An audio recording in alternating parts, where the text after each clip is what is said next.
Janet, Pedro, bienvenidos a la casa. Nosotros nos sentimos bien bendecidos por Janet y Pedro por dos razones principales. Número uno, porque son del Lares. Y me dicen que del Lares salen cosas buenas. Yo no sé, si hace el mejor café, pues tiene que salir gente buena. ¿Verdad que sí?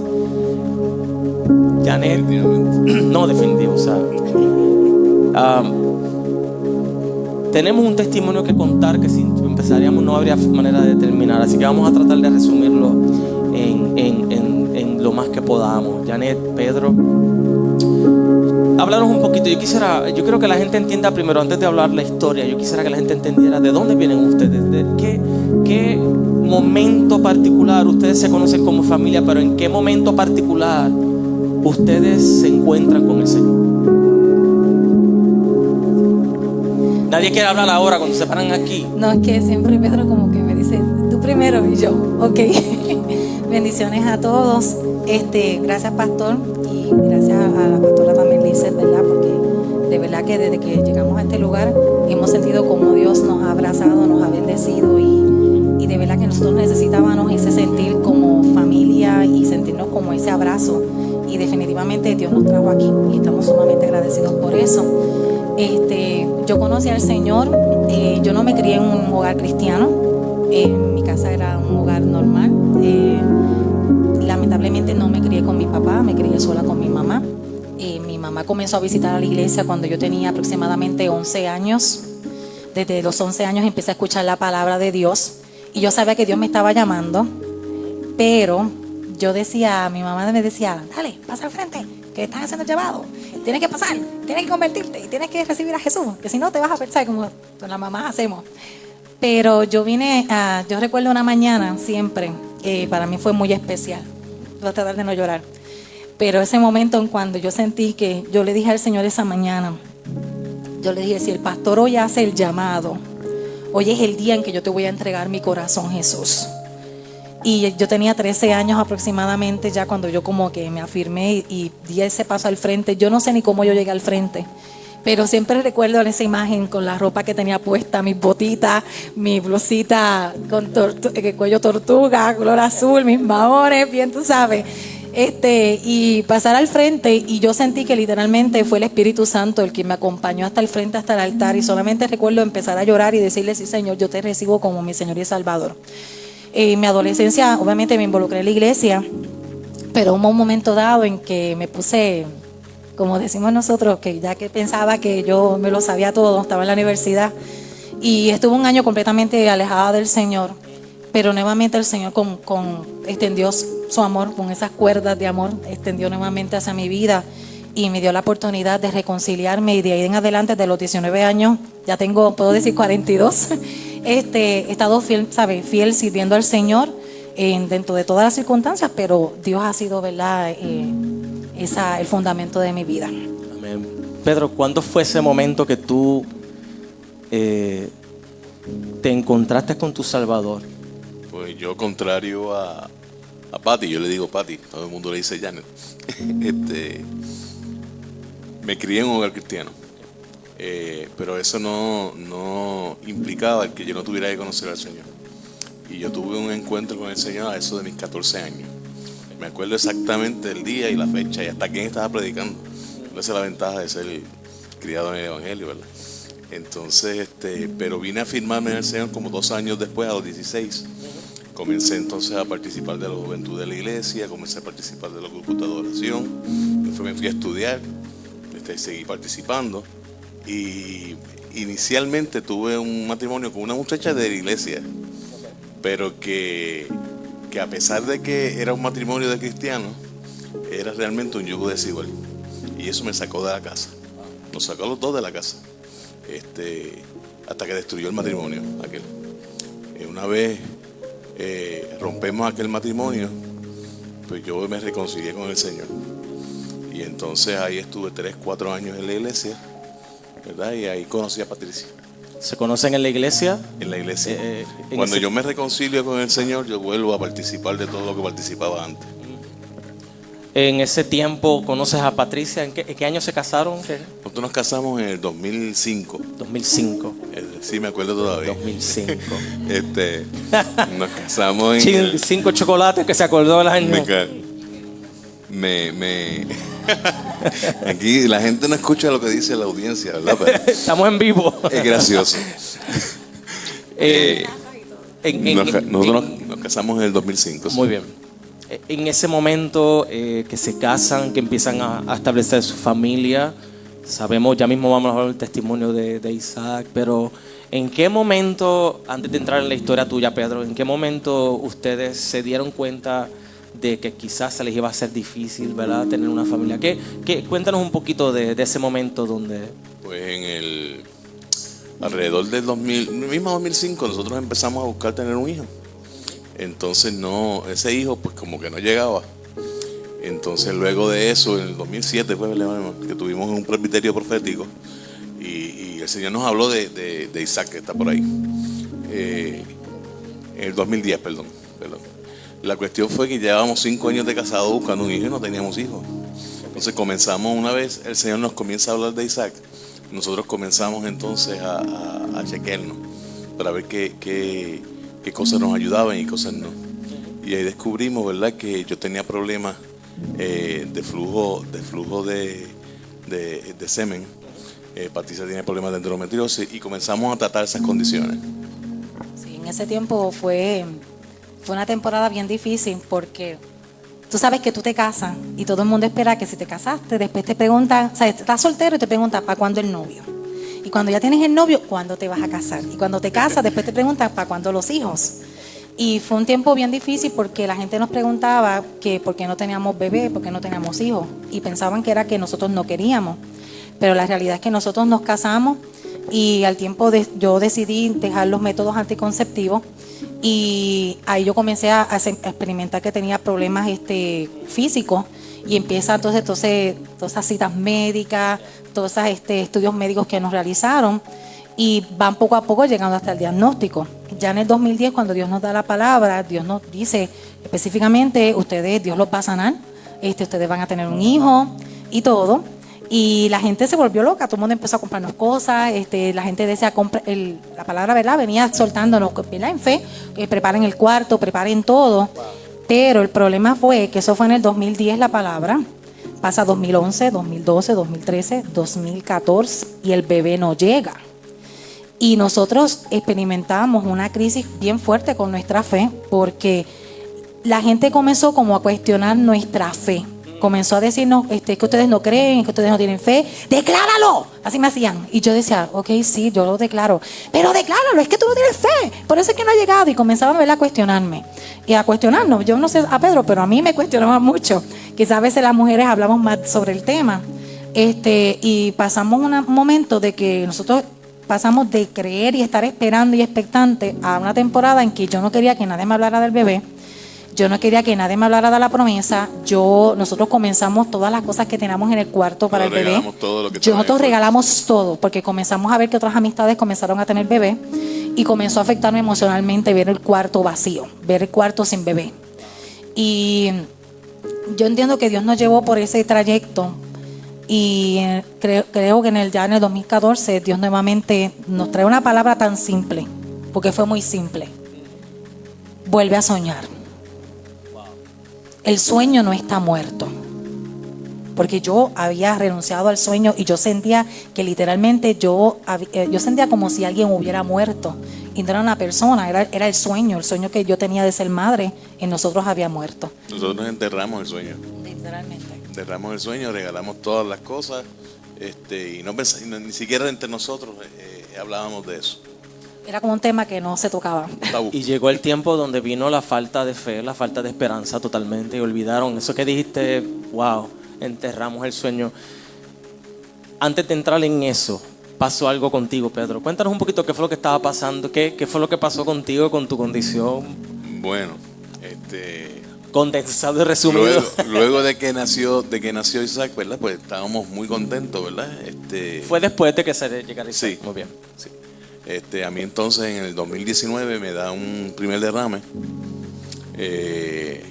y aquel derrame, pues las consecuencias del derrame cerebral fueron bien fuertes en términos de que yo prácticamente no podía caminar, tenía todo el lado derecho como en pausa. Yo dejé de hacer un montón de cosas. Yo tuve que dejar de trabajar. Yo tocaba en la iglesia. Dejé de tocar, imagínate, un bajista sin mano derecha, qué problema. ¿Cuál era la expectativa de que mejoraras, Pedro? La expectativa, a mí el primer neurólogo que me atendió me dijo que lo que yo no recuperara en 2 semanas no lo iba a recuperar. Sí. Entonces me dijo que me iba a quedar así como estaba. Yo estaba cojeando, andaba con bastón, no tenía ningún tipo de balance en términos de que no se le entendía nada, él no se hablaba le entendía. y había que estar traduciendo lo que estaba diciendo porque gracias no se a le Dios entendía. siempre he tenido una buena traductora. Adicional a eso, o sea, no solamente sino tu condición, este evento de salud, todo lo que habías batallado por tener a Isaac, ¿verdad?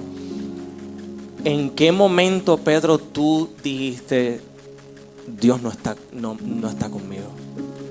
Pues fíjate, en un principio yo me sentí triste. No lo manifestaba, pero yo sentía que no había esperanza. Y como tal yo regalé bajo, yo tenía un amplificador, regalé amplificadores, regalé todo lo que tenía, básicamente. Y me quedé con cosas que tenían algún valor sentimental, como un bajo que nunca uso que me regaló Patricia. Ese bajo lo atesoro, ¿verdad? Y no salgo de él. Pero yo sentía, yo predicaba y yo sentí que yo no tenía, y sobre todo con ese problema de habla, para mí fue terrible, en el sentido de que yo entendía que yo no podía enseñar la palabra, yo no podía predicar, no podía hablar, porque si no se me entendía, ¿qué rayos iba a hacer? Y a pesar de que pensaba que había gente tartamuda que predicaba la palabra, y sabemos todas las luchas que tuvo Pablo, pero mi problema no era que era tartamudo, mi problema era que yo no pronunciaba correctamente.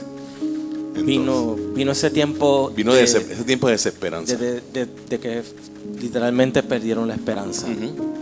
Eso fue después de que tuvieron Isaac. Janet, ¿en qué ese momento tú perdiste la esperanza? Yo no voy a ser mamá nunca, esto nunca se me va a dar. ¿En qué momento de tu vida fue que tú te rendiste por completo? Sí, yo creo que en el año 2013, cuando nosotros empezamos a regalar todas las cosas, en esa transición de 2013 a 2014, yo recuerdo que siempre esa noche, porque era como que era un tabú entre nosotros hablar del tema del bebé, después que empezamos a regalar las cosas, era como un silencio. Y una noche, siempre recuerdo que Pedro me decía, tú estás bien, y yo sí, yo estoy bien. O sea, como que yo estoy bien, pero realmente yo estaba sufriendo mucho. Y esa noche, de verdad, yo creo que yo reflexionando en estos días, yo creo que yo nunca había llorado como esa noche. Porque literalmente yo sentí que Isaac se había muerto. ¿Sabes? No había nacido, pero en mí murió eso.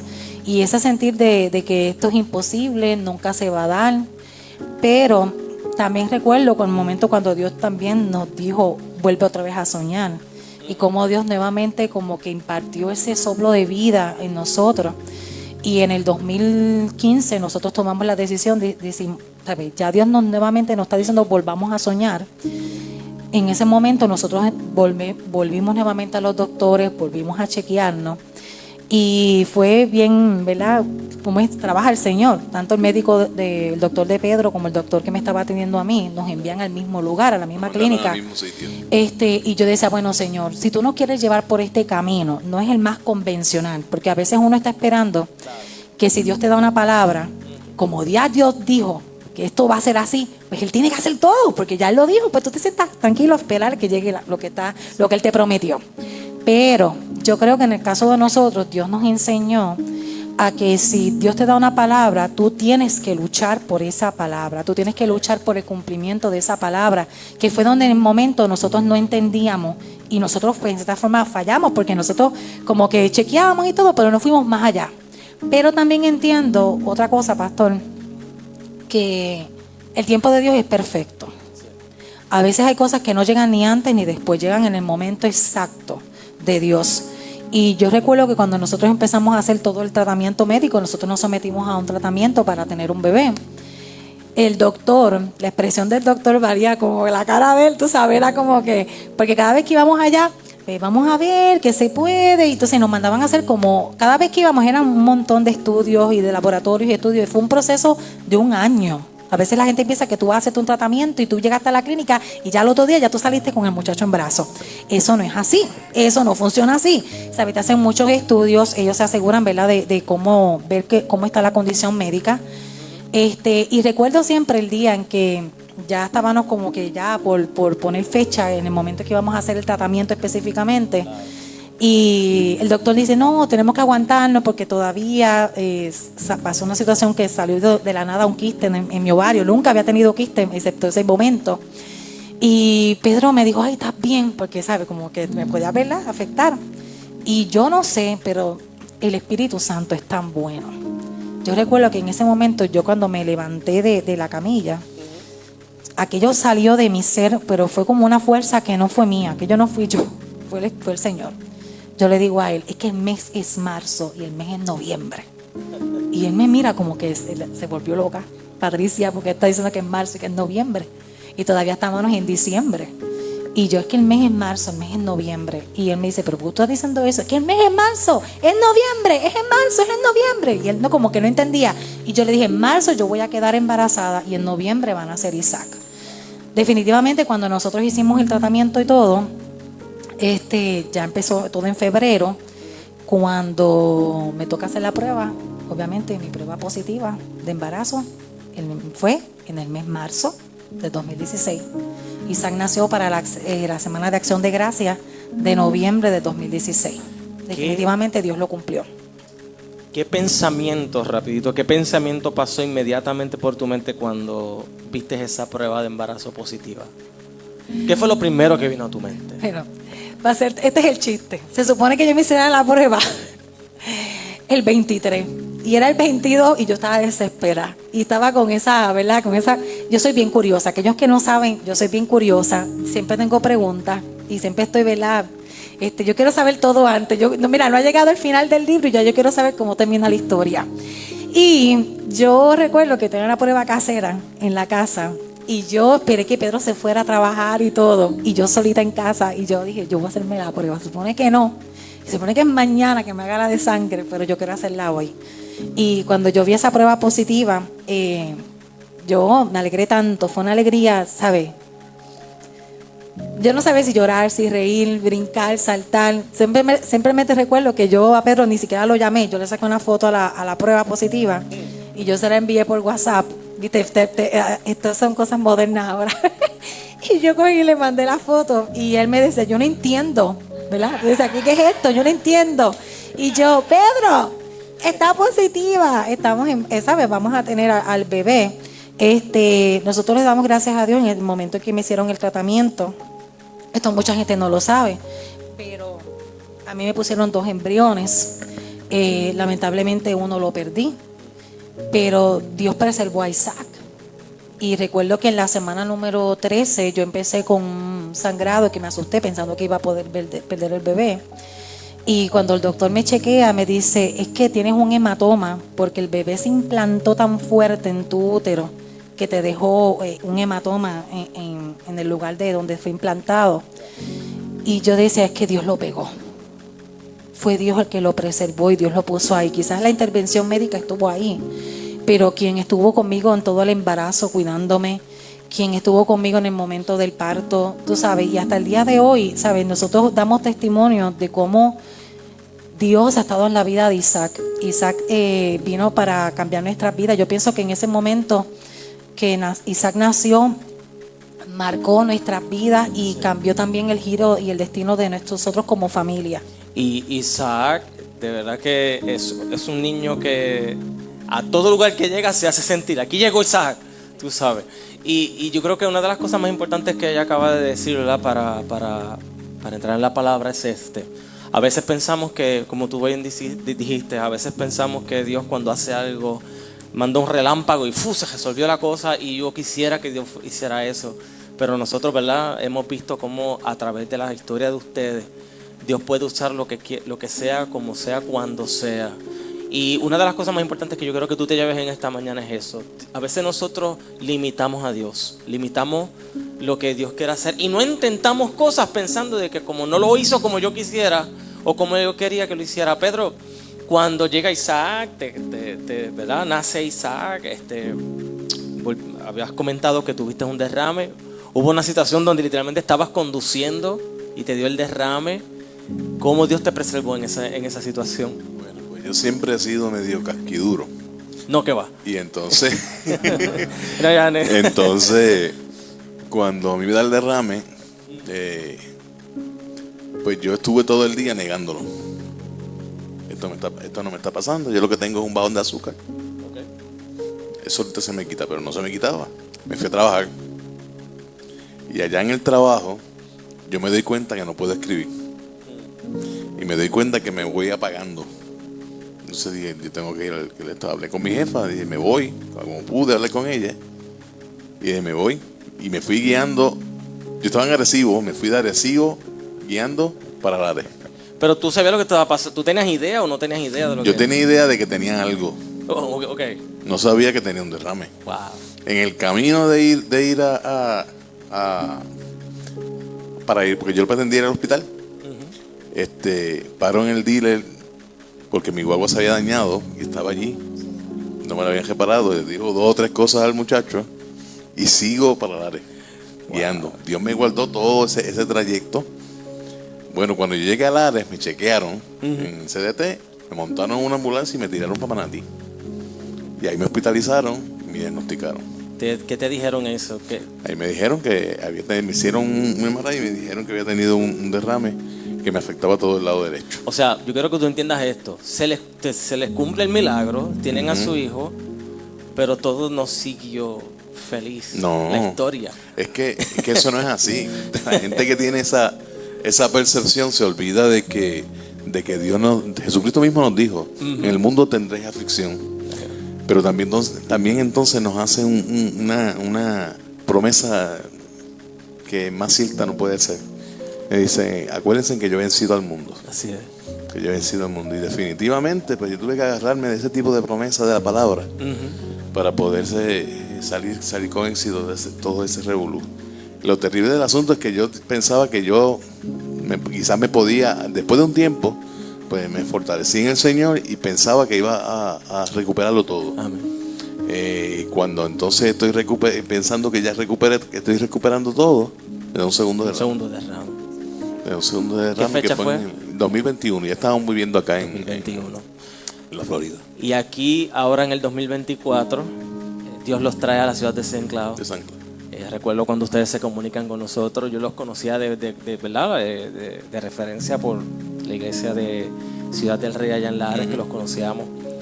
Llegan a St. Cloud y ahí están sirviendo. Quizás a lo mejor tú puedes pensar, a lo mejor lo que quizás ellos hacen, Pedro hace sentadito allá en una esquina con su instrumento. Tú no te imaginas cómo Dios ha permitido yo creo que tú entiendas la importancia de la alabanza. Porque Pedro tiene todas las de ni tan siquiera mover un dedo de la mano derecha era que no podía, imagínate. Y ahí tú lo ves sentadito, adorando, alabando, llegan, ¿sabes? Y con mucha pasión, con mucha entrega. Y yo quiero que tú entiendas la importancia de que quizás a lo mejor vemos cosas pequeñas para nosotros, para Dios son grandes. Yo quiero que extendamos toda nuestra mano hacia acá, hasta esta familia. Dios tiene un propósito sobre esta casa, sobre tu casa también. Pero yo quisiera que en este momento pudiéramos interceder en este momento por el propósito de Dios. Padre, oramos, Señor, por esta familia. Declaramos que no hay nada imposible para ti, Señor. Pero también declaramos que en el proceso adoramos, en el proceso servimos, en el proceso cantamos, en el proceso adoramos y en el proceso vivimos para ti, Señor. Yo te pido en esta hora, Padre, que tú mires el corazón de Janet y Pedro, Señor, de la manera que ellos han sido tan diligentes en buscarte, en servirte.